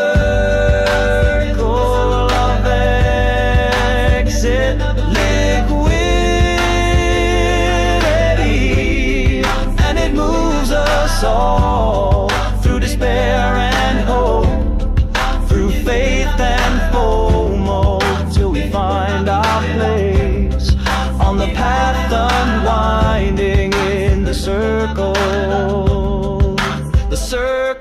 of exit liquidity.